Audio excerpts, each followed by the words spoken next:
using all the zoomed in angles to try and pretend like my kitchen doesn't look like this. Giving you guys a little sneak peek of our future living room makeover. It's been months in the making, but we finally have it at a point where I know what I'm doing. If you hear talking in the background, that is my son, who is supposed to be napping, but he's decided today is not a nap day for him, so he's in quiet time regardless. But hello, welcome back. Today's video is a classic sit down talk laundry chat. I went over to Instagram, had you ask me some questions. This is gonna be like an every topic under the sun type Q&A, just a personal sit down chat while I fold laundry, because you guys love these sit down laundry videos, so that is what we're doing today. No, we're starting off with a question I get asked often. Why no color? Don't you find everything beige boring? This is a question that I'm never really gonna understand. I don't understand why it's something that people wonder or think about. I would never think to ask someone why they only wear bright colors, or why they only wear neutrals, or why they only wear blue, or why they only wear green. Like, that's not something I think about. I like neutral colors. I like beige, I like white, I like greens, I like blues. I like a little mix of everything. I love warm tones, I love cool tones, but mostly I like my neutrals. William is crying. I will go check on him in 1 second. I find bright colors really overstimulating and intimidating, and I just don't like it. People like to call me boring, people like to call me a grandma, people like to make fun of the way that I like neutrals and how I style my home and how I dress myself. People like what they like, and that's all there is to it. Everyone likes something different, and that's great. How are you and C-section recovery wise? I am well, and at this point we are 8.5 months postpartum, and my body is finally feeling normal again. It took months and months for me to get to a place where I feel normal. My body really clung on to that baby weight for quite some time. Just in the beginning stages, it was really focusing on healing and feeding William and nourishing him, making sure he was getting everything he needed, and so my body was focused on those areas and nurturing those areas. And after about 3 or 4 months, the weight started to come off, and now I am officially back to my pre-pregnancy weight, and I can fit into my old clothes again, and it feels so good. I am nourishing my body with food. I am not depriving myself. I'm making sure I'm eating intuitively. I'm making sure I'm getting what my body is craving and giving it what it needs. And I am at a point now where I'm starting to just feel really good again. The area around my scar does not hurt anymore, but it is still numb. It is still quite obvious. Actually, you know what? Let me show you. So this is where we're at with the healing. I feel like it looks pretty good. It's not very noticeable. It's not sore at all. Like I said, it is still numb. I probably will never get that feeling back ever again, which is very sad to me, but it is what it is, and my body did what it needed to do, and I'm really proud of that. Would you like a water birth if given the chance? Yes. Oh, I would love a water birth. I don't know if that's something that's ever going to be possible for me, especially considering that now I've had a C-section. I know I have to wait, I think the recommended amount of time is 18 months for getting pregnant again, just to avoid any pregnancy and birthing complications, to give my body enough time to fully heal from everything. But if ever it was a possibility, I would love to do a water birth. What are the next steps for your home and career? So currently we are in the process of doing a lot of changes to our home. I mean, as you see right now, there's a lot happening in our living room. This is a very slow change that I've been working on. We're in the middle of a kitchen renovation. The bathroom renovation starts mid-March. Also, William's room is getting a little bit of a makeover as well. So there's a lot happening in a lot of different rooms. I'm very slowly working on just making our home feel really complete and whole. I've learned the hard way that home takes time. I am really discovering my style and learning what I like and what I don't like. And as we are both learning how to renovate properly, we are slowly changing our home to what we want it to be. And looking back, we have made a lot of mistakes along the way, but I feel like we're at a point now where the vision is really starting to come together. I regret getting a whole bunch of furniture and just doing something to our living room and calling it done. I wish I would have put a lot more thought and effort into it and done it slowly. Realizing now I did not even answer the question. After the living room, the kitchen, the bathroom, and William's room are done, we're really gonna focus on the outside this summer. We wanna plant a garden and we want to just really bring the outside to life. And then come fall and winter, we wanna work on the kids' bedroom, probably on our bedroom as well. And then if we have the budget and time, I would love to get started on doing the laundry room and the main bathroom as well. As for my career, this is actually an interesting question because I do feel like my career is taking a little bit of a turn, probably a little bit of a turn away from YouTube. I'm still trying to figure it out. Honestly, I'm still kind of lost. As my family grows, as I'm needed elsewhere, as my children need me, as they get older, I really want to build a wall, a barrier between our private life, especially their private life, and what I share online, our public life online. And so doing YouTube, that's a little tricky. It's hard to be picky choosy about what I share. Whereas like Instagram, you share a picture, you share a story here and there. It's easy to be mindful and careful about what I'm posting, but when it comes to like vlogs and stuff like that, it's hard not to show the nitty-gritty little pieces of life, which in the past, and I do love sharing that stuff.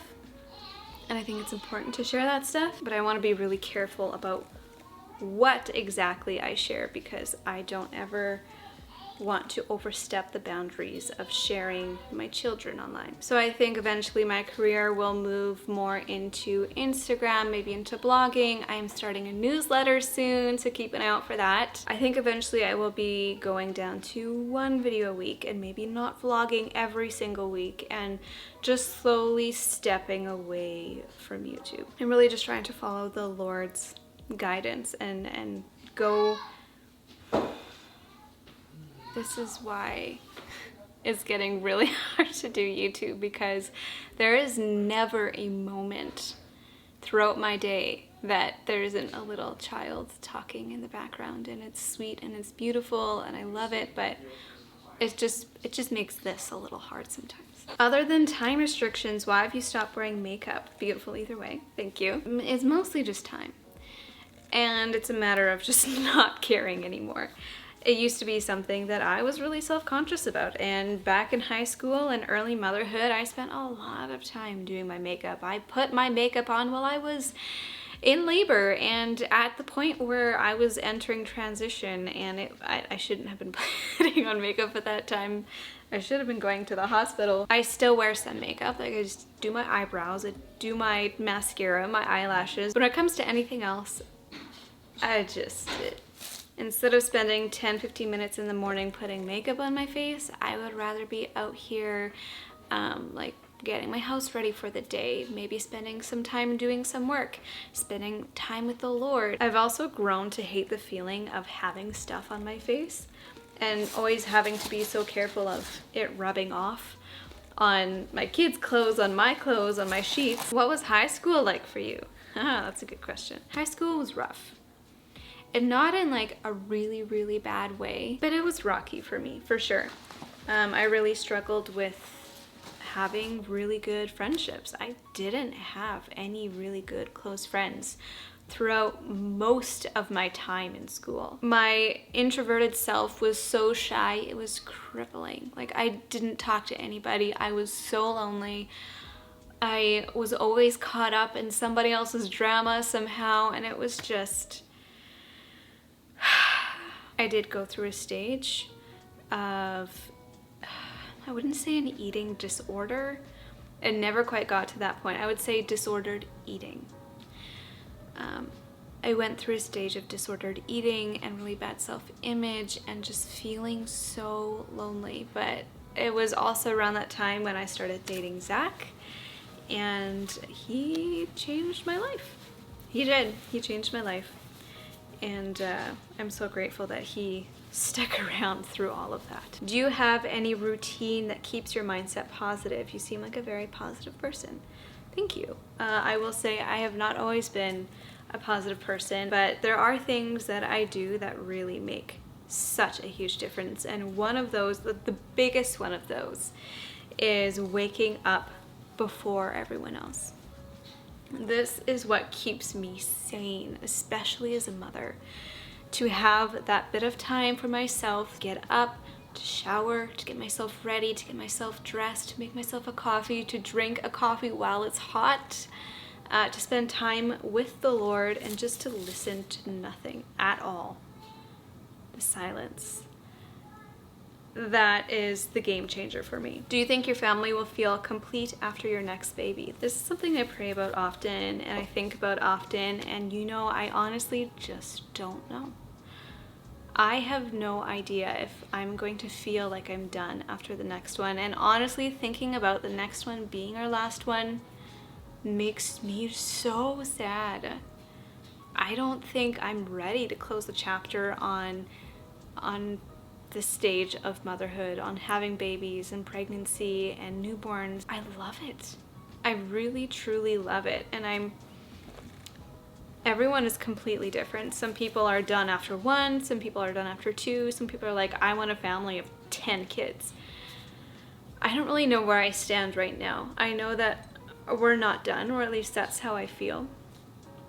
And I just pray that when the time comes that we close the door on this chapter of our lives, that I'm going to have so much peace with it. How do you actively work Jesus Bible time into your home? There's a few different ways, and I'm trying to be a lot more diligent with this. We try to make it a regular conversation. I mean, Eloise is at the point where she's really starting to ask a lot of questions, and she's very curious, and these things are starting to be on her mind more often, and so she'll ask questions, and that's a really great way to just talk about it all the time. I've also been trying to implement a bit of a quiet, calm, like Jesus time in the morning when the kids first wake up. I think it's really important for them to see me spending time in the Word and spending time with the Lord, but also for them to just get into that habit, that mindset of having that quiet time for themselves in the Word and with the Lord. And so we've been doing some soft, gentle kids Bible music. We have a number of like Bible stories and stuff like that they can flip through and read through. We also try and do a memory verse once a month, and I think that's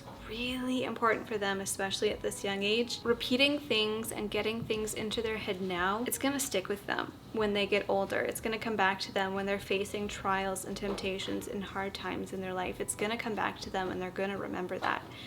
It's really important. Whenever we listen to music, we like to make sure it's mostly worship or Christian music. There's a lot of little ways that we implement that into our just everyday routine or everyday life. Was there a moment when you realized, I'm in love with the life God has given me? There's a lot of moments throughout my entire life when I've realized that. I think it's a constant realization. It's never been like a one-time moment thing. It's a constant thought that goes through my head. I especially remember when Theo was born, just really feeling so absolutely in love with everything. That's also when my channel started blowing up, and that was crazy, and we just felt the Lord so much in our lives in such a gracious way. Bible verse or book of the Bible that is speaking to you at the moment? There's nothing really in particular. I am currently trying to read through the entire Bible, and it's been a very slow process, but I'm currently in Nehemiah, and I can't say that I've ever read through Nehemiah before, and so it's been really interesting reading it, because a lot of the stuff I'm reading is stuff that I've never really read before or clued into before, and so I feel like I'm discovering so many little things. One of them being Nehemiah prays without ceasing. He is the example of pray without ceasing. He prays constantly in everything. Before he speaks to the king, before he makes decisions, when he's upset, like in everything, he's always sending up a prayer to the Lord, and I think that's really, really cool. I think I need a larger laundry basket. If you hear scraping noises in the background, Zach is currently working on the kitchen, so don't mind that. Do you sleep train your babies? I don't want to, but I'm at a loss with my son's sleep. He's 6 months old. Here's the thing. We sleep trained Eloise. We did a much more mild version of sleep training with Theo, and then with William, we've hardly done any at all. It's something that every parent has to research and look into and make the decision for themselves, because every child is going to be different and going to have different needs. Every situation is different. Like, obviously some moms work out of the house and need that sleep at night. Some moms really don't want to sleep train and don't believe in sleep training, and that's fine too. Whatever you feel is best for you and your child, I believe that is what you should do. And there are going to be some moms who are going to tell you that you have to do it. There's going to be some moms that are going to tell you that you are the worst person on the planet if you sleep train your child. I've heard it all. I've been accused of everything. But when it comes down to it, you know your child best, and you need to make that decision for yourself and for your child, and what you think is best. Do that. Is William's birth still affecting you or him? Honestly, no. I've long forgotten about it, and it's really interesting because I think it was 2 or 3 months after he was born, I got a phone call from someone at the hospital or something. They were following up with me, and the doctor who had done my surgery had recommended that they sign me up for counseling. And I turned the opportunity down because I really just didn't feel like I needed it, and that is only by the grace of God. He's just given me so much peace with everything. I don't feel like I need it. I really don't, and I'm so thankful for that. I don't know if I'll be saying the same thing the next time I'm pregnant and reliving everything that I went through previously. Like, the next time I'm pregnant and step into an ultrasound clinic might be really triggering for me. I don't know. But as of right now, we are both doing great. What is your favorite childhood memory?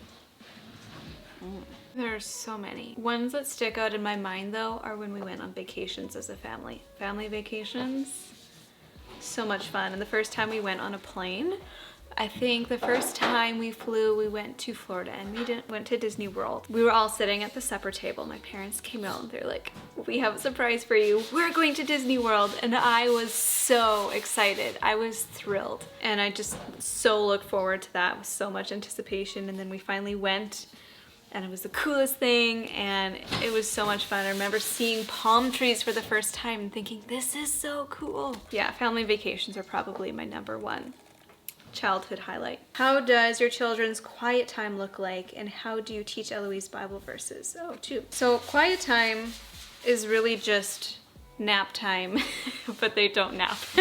That's what quiet time is in our household. Over the years, quiet time has looked a little bit different depending on our living situation. Like when we were in our old house, Eloise ended up having quiet time in our room because her and Theo shared a bedroom, and there was only those 2 bedrooms, so there was nowhere else for her to go. So she spent quiet time in our bedroom, and I gave her toys and just said, like, you can play, read books, whatever you want for an hour or 2. Now she goes downstairs usually. Sometimes she'll just play quietly in the playroom on her own. Theo will still usually nap. In fact, I think he's fallen asleep at this point, which is good because he still needs his naps. But basically we just encourage them to play quietly and spend some time on their own, because I think it's really healthy for every member of the family to just have an hour or 2 in the middle of the day to ourselves. How do we teach Bible verses? We just go over it and go over it and go over it over and over and over. Repetition. Very often during meal times, when we're all sitting together, we'll go over it a few times, and just that's about it. We'll just read through it.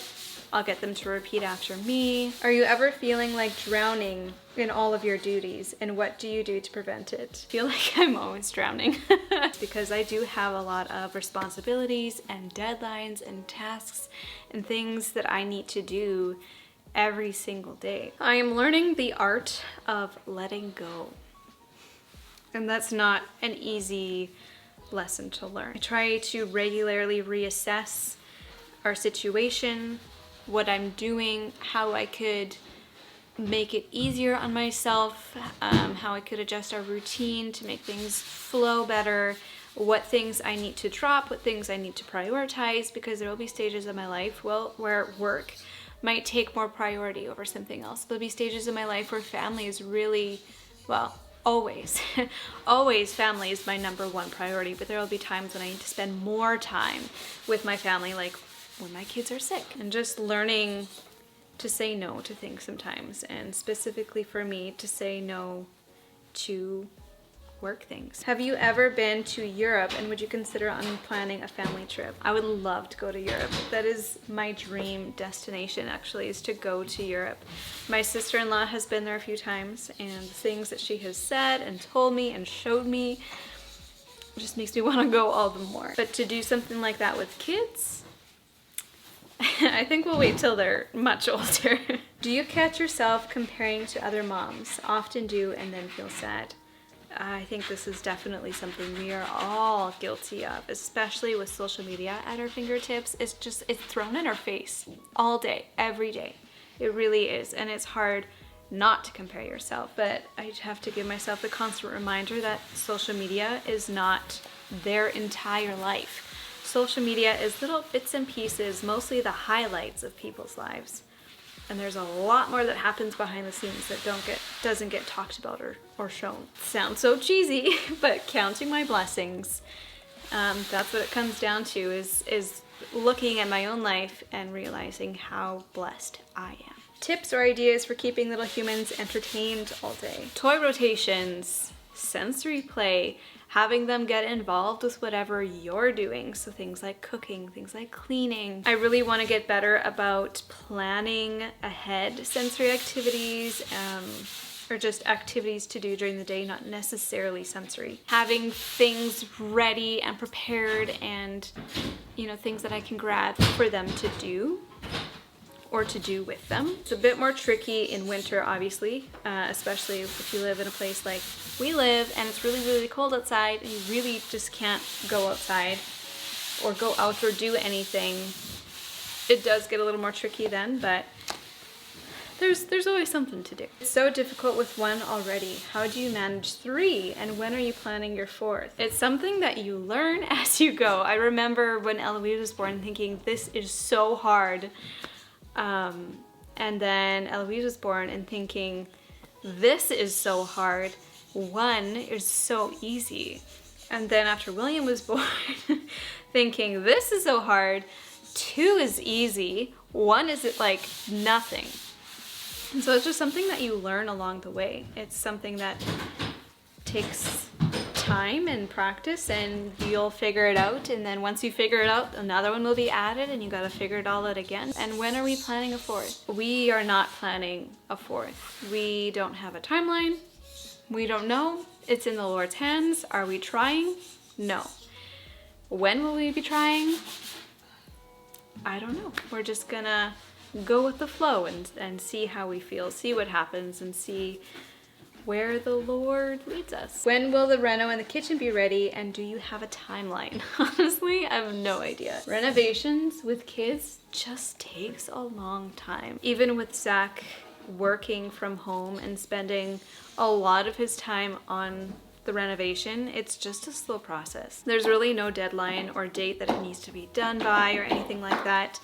So my guess is probably a couple more months. We are looking into flooring and countertops, and we're pretty close to having those ordered. Once those get installed, things are gonna go a lot faster and we'll be able to do a lot more. But right now we're kind of waiting on that. What are your favorite board games? Ooh, we love board games. We're big board game, card game people. My favorites, Settlers of Catan, that's a classic.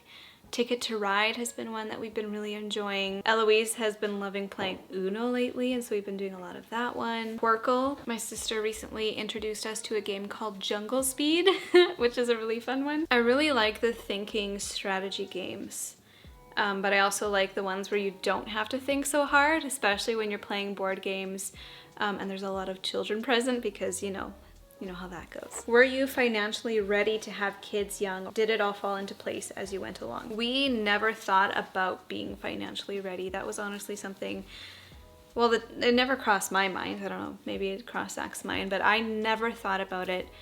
We, from the very beginning, were always very careful with our money. I would say we were very wise with our money. We're very frugal and really tried to make our money stretch as far as it could go.